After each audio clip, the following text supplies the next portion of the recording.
개발이 다 이루어지면 디자이너들이 하나씩 하나씩 찾아내는 과정을 거칩니다. 잠깐만요. 질문이 너무 많다. 천천히. 젊고 잘하는 친구들보다는 다소 경쟁력이 떨어질 수는 있어요. 신입 포트폴리오는 전반적으로 너무 많이 꾸미세요. 포트폴리오 자체를. 근데 그런 서브 일에서도 굉장히 배울 것들이 많아요. 포트폴리오에서 프로젝트 개수는 몇 개가 적당할까요? 퀄리티에 따라 다 다르겠지만요. 글쎄요. 프로젝트 개수 저는 한 3개? 좀 많으면 5개? 사실 저는 양보다는 좀 질이라고 생각하는 사람이라서요.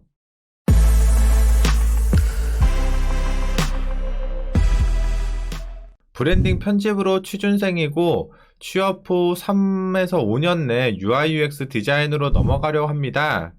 근데 이렇게 되면 다시 신입 연봉을 받게 되니까 그냥 바로 UI UX로 취직하는 건 어떠냐고 하더라고요. 마디아님은 어떻게 생각하시나요? 당연히 후자죠. 당연한 얘기예요. 너무 맞는 말이에요. 지금 질문 주신 자체가 정답입니다. 패키지 디자인 한 5년 정도 했다가 UI UX 디자이너로 전향했어요. 경력 인정 하나도 못 받아요. 왜냐면 분야가 너무 다르기 때문이죠. 반대로 UI UX만 한 5년 하다가 패키지 디자인으로 가잖아요. 경력 인정 하나도 못 받아요. 그러면 처음부터 다시 신입부터 시작을 해야 되는 거죠. 그래서 본인이 처음에 어떤 디자인을 할지 정하는 게 굉장히 중요합니다. 보통 이런 데에서 같은 나이라도 경력의 연차가 많이 차이가 나긴 해요. 어떤 친구는 처음에 어떤 디자인을 할지 명확하게 방향을 못 잡았기 때문에 다른 디자인 전전긍긍 하다가 결국 한 5년 차 때쯤 이 디자인을 하겠다라고 결심하는 친구가 있고, 또 다른 친구는 처음부터 한 곳만 파는 친구가 있어요. 방향성을 명확하게 잡고. 그럼 나이는 같은데 연차가 다르죠. 연차가 다르다는 건 연봉이 다르다는 거고, 연봉이 다르다는 건 직급이 다르다는 거예요. 여러분들이 이렇게 생각하시면 돼요. 1년이 늦어지면 내 또래 주변 경력자분들과 비교했을 때 무조건 평생 1년씩 직급이 느려진다고 생각하시면 돼요. 1년씩. 그러면 5년이 늦어지면은 평생 5년이 늦어지는 거예요. 한번 뒤처진 게 사실 그거를 메꿀 수는 있지만 메꾸는 게 정말 쉽지는 않죠. 사실은. 그죠? 정말로 뭔가 성과를 많이 내가지고 뭔가 등급을 한 S등급을 받든가 뭐 우수사원이 되든가 뭔가 이런 과정을 겪지 않는 이상은 사실 연차를 넘어갈 수는 없죠. 이거는 좀 현실적인 거라서, 그쵸? UI 디자인 중 1배속 작업을 할 경우 아이폰 같은 경우는 가로가 375 나오는데 이 부분은 유연하게 맞추면 되나요? 짝수로 작업하라는 말이 많아서요. 375요? 375면 1배수잖아요. 1배수면 뭐 절대적으로 짝수를 맞출 필요는 없어요. 제가 볼 때는. 2배수일 때는 짝수를 맞추는 게 맞거든요. 왜냐하면 홀수가 나올 수가 없으니까 2배수 디자인에서는. 제가 볼 때 뭐 무조건 절대로 짝수를 맞춰야 된다? 그건 아닐 것 같은데요. 1배수라면? 절대라는 건 없죠, 1배수에서는. 홀수든 짝수든 다 가능합니다. 걱정 안 하셔도 돼요, 그거는. 그리고 375라는 그 사이즈를 유연하게 맞춘다는 게 그 375 안에서 디자인을 하는 사이즈를 말씀하시는 거죠. 이 375가 이렇게 385, 395, 405 이렇게 막 이 해상도를 유연하게 늘린다는 소리가 아니죠.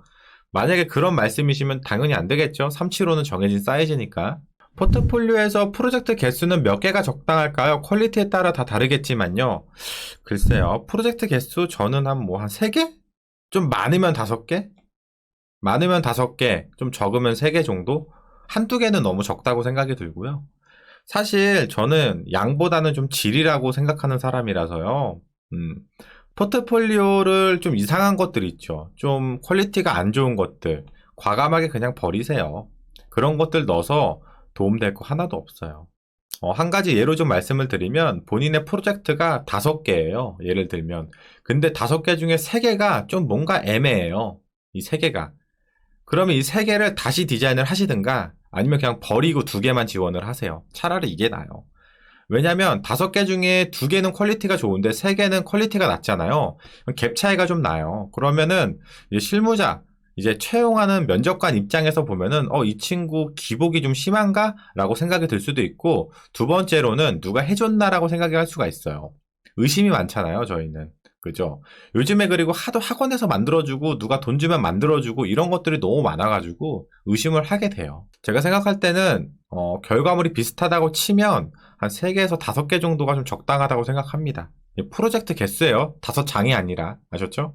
디자인 모작 공부는 어떨 것 같으세요? 모작 공부라는 게 어떤 거죠? 보고 따라서 공부한다는 거잖아요. 저는 좋게 생각합니다. 음, 좋게 생각해요. 다른 디자이너들이 어떻게 하는지 보고 학습하는 거는 누구나 다 똑같이 스타트하는 방법이죠. 그죠? 다른 사람의 작업물을 보지 않고 본인 개인의 생각으로 작업을 할 수는 있어요.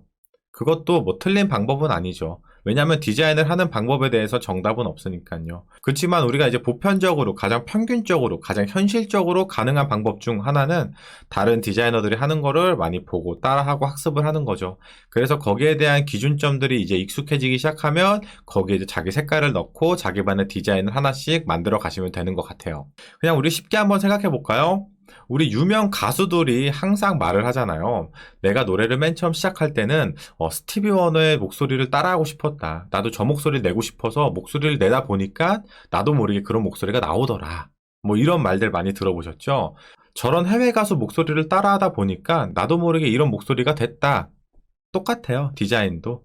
남이 하는 걸 한번 따라해보고 학습도 해보고 나쁜 거 아니에요. 괜찮습니다. 열심히 연습하시면 다 좋은 결과가 나올 거예요. 대외 활동이나 공모전 수상 경력이 적어도 포폴이 좋으면 상관없나요? 제 개인적인 생각으로는 포트폴리오 퀄리티가 어느 정도 급이라고 말씀하시는지는 잘 모르겠지만, 누가 봐도 이건 정말 잘했다 싶으면 그런 거 다 무의미해요. 사실은. 누가 봐도, 이 친구는 진짜 포트폴리오가 끝내준다. 야, 진짜 이 친구가 신입이 맞아? 이 정도 퀄리티의 포트폴리오면은 수상 경력 다 무의미하다고 저는 생각이 들어요, 사실은. 어느 정도 잘하는 친구인데 수상 경력이 굉장히 많아요. 근데 또 다른 친구는 수상 경력은 없는데 디자인 실력이 압도적이야. 당연히 이 친구를 뽑죠. 왜냐면 수상 경력은 사실 회사에서 일하는 거랑은 전혀 관련이 없거든요. 그렇잖아요. 그 대신 그 수상 경력이라는 거는 이 친구가 디자인을 정말 사랑하는구나, 디자인에 대한 열정이 있구나, 노력을 했구나라는 그런 어느 정도의 증표가 될 수는 있지만 그 수상 경력이라는 걸 가지고 회사에선 사실 뭐 도움이 될 건 없죠. 그죠? 그래픽 디자이너가 본인 몸값을 올리려면 결국 PM이나 디렉터로 가야 하는 건가요? 기획이나 개발 쪽까지 능력 범위를 넓혀서 발전하는 게 맞나요? 글쎄요. 이 부분은 제가 잘 모르겠어요. 왜냐면 제가 그래픽 쪽을 또 따로 해보진 않았거든요. 전 그래픽에 대한 경험은 하나도 없어요, 정말로. 그 그래픽 UI라는 게 게임 그래픽 같은 걸 말씀하시는 건지 아니면은 그래픽 UI? 그래픽 UI가 어떤 거지? 제가 그 그래픽 UI라는 걸 잘 이해가 잘 안 되네요. 그래픽 UI? 일반 핸드폰에 있거나 애플워치, 뭐 홀로그램 그런 UI를 말씀하시는 게 아니죠? 그래픽 UI라는 게 어떤 거지?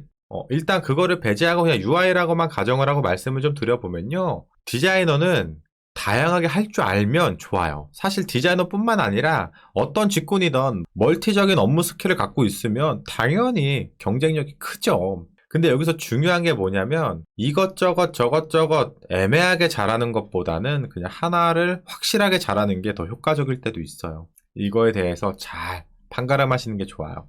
그래서 저는 항상 좀 말을 해요. 한 번에 이것저것 하지 말고 우선 본인이 주 디자인을 할 걸 하나 정하고 그것부터 팔아. 그래서 그게 어느 정도 이제 안정권 되는 실력이 올라오면 그 다음 여유가 좀 생기잖아요. 그때 이제 본인의 경쟁력을 키우기 위해서 다른 부가적인 스킬을 좀 키워라. 이렇게 항상 말씀드리거든요. 근데 저는 개인적으로는 이게 좀 맞는 것 같아요. 근데 이건 제 개인적인 생각이라서 정답은 아닐 수 있습니다. 제가 시각 디자인 전공이라 포트폴리오 종류가 여러 가지가 있는데 괜찮을까요? 솔직히 그렇게 좋은 방법이 아닌 것 같아요. 왜냐하면은 우선 본인이 지원하고자 하는 디자인에 대한 목표가 있을 거잖아요. 예를 들면 UI UX 디자인을 하고 싶다거나 패키지 디자인을 하고 싶다거나 뭔가 브랜드 디자인을 하고 싶다거나 뭔가 하나가 딱 정해질 거잖아요. 그죠? 자, 예를 들어서 우리 친구가 나는 웹 디자이너가 될 거야 했는데 포트폴리오에 웹 디자이너 하나밖에 없고 뭐 패키지, 그래픽, 로고 막 이런 것만 있어요. 당연히 채용이 잘 안 되겠죠. 될 수는 있지만 확률적으로 좀 낮겠죠. 웹 디자이너로 지원하실 거면 그거 다 갈아엎으시고 웹 디자인으로 포트폴리오 채우시는 게 맞아요. 본인이 지원하고자 하는 분야에 맞는 포트폴리오를 만드는 게 1순위예요. 이거는 기본이니까 아마 우리 시청자분도 그렇게 한번 탁 잡고 포트폴리오를 만드시면 어떨까 생각이 드네요. 면접을 계속 보고 있는데 손이 느리지만 꼼꼼한 것, 손이 빠르지만 대충 하는 것 중에 어떤 스타일이냐고 많이 물어봐요. 이거는 그냥 제 개인적인 취향을 좀 말씀드릴게요. 손이 빠르면서 꼼꼼한 사람을 좋아합니다. 손이 빠르면서 꼼꼼한 사람을 좋아합니다. 근데 이거는 너무 이제 이상적인 거고요. 만약에 둘 중에 하나라고 하면은 손이 느리지만 꼼꼼한 친구가 좋아요. 왜냐면 저는 손이 굉장히 빠른 디자이너 중 하나거든요. 근데 꼼꼼하진 못해요. 솔직히 말씀드리면. 회사에서 업무하다 보면 오타도 자주 일어나고 실수도 자주 나고 그래요. 그래서 계속해서 제 스스로가 수정을 요구하는 디자인을 계속하죠. 일정에 쫓기다 보면은 더더욱 그런 것들이 심해지거든요. 근데 손이 아무리 빨라도 실수가 반복되고 퀄리티가 낮게 나오면 아무 의미가 없어요. 자, 우리 이렇게 한번 생각해 볼까요? A라는 친구가 작업 속도가 정말 너무 빨라요. 그래서 디자인을 한 100개를 만들었어요. 근데 다 빠꾸나. 이게 무슨 의미가 있을까요? 그 대신 시간이 오래 걸렸지만 퀄리티 있게 5장만 만들었어요. 이게 훨씬 낫죠, 사실은. 약간 돌아가는 느낌이지만 한 번에 끝날 수 있어요. 우리가 이거를 항상 명심해야 되는 게 뭐냐면 디자인은 시간을 투자하면 투자할수록 퀄리티가 정말 올라가요. 변해요, 변해. 내가 수정을 하고 수정을 하고 수정을 하고 수정을 하잖아요. 그럼 어느 순간 도대체 어떻게 수정해야 될지 모를 때가 있어요. 정말 그런 경우가 생기거든요. 저는 그런 경우가 정말 많이 생겨요. 그럼에도 불구하고 그냥 멍 때리고 앉아있고 보고만 있고 다음날 다시 하고 다음날 다시 하고 뭔가 큰 발전은 없는 것 같은데 뭔가 조금씩 계속 수정은 되거든요. 그래서 비프 애프터를 결국 보면 시간을 투자한 결과물이 훨씬 퀄리티가 높게 나와 있는 걸 우리 확인할 수가 있어요.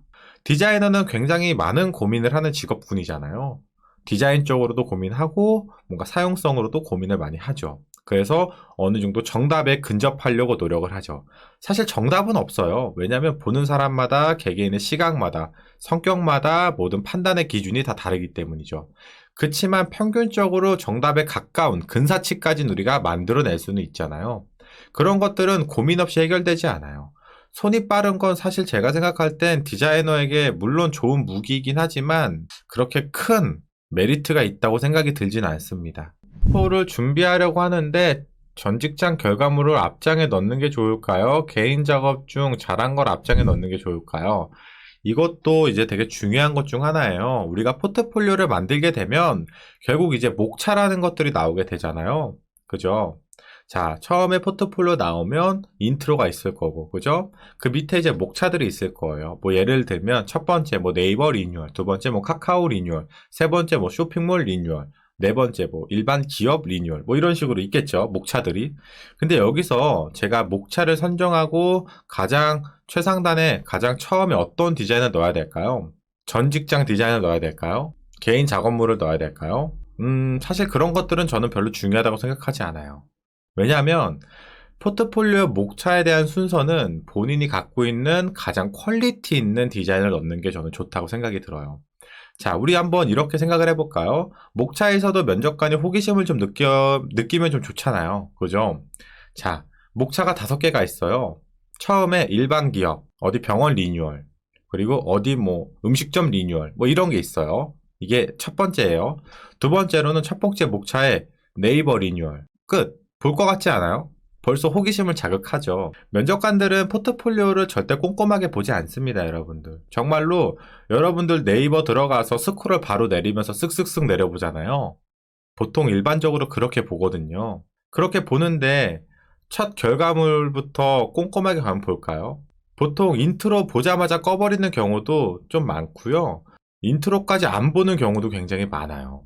끌려고 했다가 첫 목차에 뭔가 호기심을 자극하는 디자인 문구가 있으면 보는 경우도 있어요.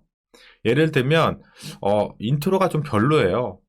근데 잠깐 내려봤는데 첫 목차에 뭐 카카오톡 리뉴얼 이렇게 있으면 궁금하잖아요. 봐요. 이게 목차의 순서가 이만큼 굉장히 중요한 거예요. 그냥 내가 넣고 싶은 대로 넣는 게 아니라 그 목차만으로도 면접관의 호기심을 끌어서 1초라도 내 포트폴리오를 더 집중할 수 있게 만드는 거죠. 이 포트폴리오라는 거는 굉장히 과학적이고 이론적인 결과물이라고 생각해 주시는 게 맞아요. 그냥 단순하게 내가 책장에 책 꽂듯이, 그냥 서점에 책이 꽂혀 있듯이 그냥 대충 꽂아놓는 느낌은 아니에요. 물론 내 디자인을 한 곳에 모아놓는 포맷인 건 맞지만, 모아놓는 것 이외에도 되게 다양한 폰트의 배치라든지 레이아웃의 구성이라든지 여백이라든지 컬러를 활용하는 방법이라든지 이미지 활용법이라든지 목업을 어떻게 써야 되는지 이런 여러 가지에 대한 것들이 다 존재하거든요. 이런 것들을 다 이론적으로 어느 정도 학습하고 포포를 만드시면 분명히 체계적인 순서와 1초라도 면접관이 더 머무를 수 있는 포트폴리오 만드실 수 있을 거예요. 그래서 말이 좀 딴 데로 새긴 했는데요. 제 답변은 본인이 제일 잘한, 제일 호기심을 끌 수 있는 디자인을 최상단에 올리는 걸 좀 추천드리도록 할게요. 근데 이것도 역시나 그냥 제 개인적인 생각입니다. 웹 디자인은 제플린하고 같이 써야 하나요? 제플린, 웹 디자인만 놓고 보면은 뭐 꼭 제플린을 써야 된다는 이유는 없습니다. 웹 디자인은 사실 퍼블리셔 분들이 그냥 바로 포토샵이나 XD 켜가지고 바로 코딩을 해주시잖아요. 보통 이제 그냥 개발자라고 지칭할게요. 개발자분들은 포토샵이나 XD를 잘 활용 못 하시는 분들이 많잖아요. 그러니까 이제 제플린을 써서 그런 것들을 수치화시켜서 보내주는 거예요. 중간에 이제 굳이 개발자가 아니고 퍼블리셔가 이제 중간다리에 있다라고 가정을 하면 앱 개발자랑 퍼블리셔랑 분야가 전혀 달라요, 여러분들. 퍼블리셔가 있다고 하면 굳이 제플린까지 뭐 쓸 필요가 있나 싶긴 한데요. 만약에 퍼블리셔분이 포토샵이나 뭐 기타 디자인 툴들을 활용을 못 하신다면 제플린을 활용할 수는 있겠죠. 경우에 따라 좀 다른 것 같아요. 근데 제플린을 활용할 줄은 아셔야 됩니다, 무조건. 왜냐면 내가 이번에 제플린을 안 썼다고 해서 다음에 제플린을 또 안 쓴다는 보장은 없어요. 제플린 굉장히 쉽잖아요. 그냥 넘기기만 하면 되니까. 그쵸? 3년차 디자이너가 우리 사수 진짜 디자인 못해 이래도 다른 사람이 보면 15년차 사수가 디자인 더 잘할 거예요. 너무 서두르실 필요는 없을 것 같아요. 오히려 좀 너무 빠르다고 저는 생각이 들고 있을 정도니까요. 실질적으로 디자인을 할 때는 그런 사이트 진짜 일치 안 봐요, 거의. 뭔가 새로운 UI를 보면 어색하고 어려워요. 그래서 불편해요. 특이하긴 한데 불편해요. 그걸 안 써요.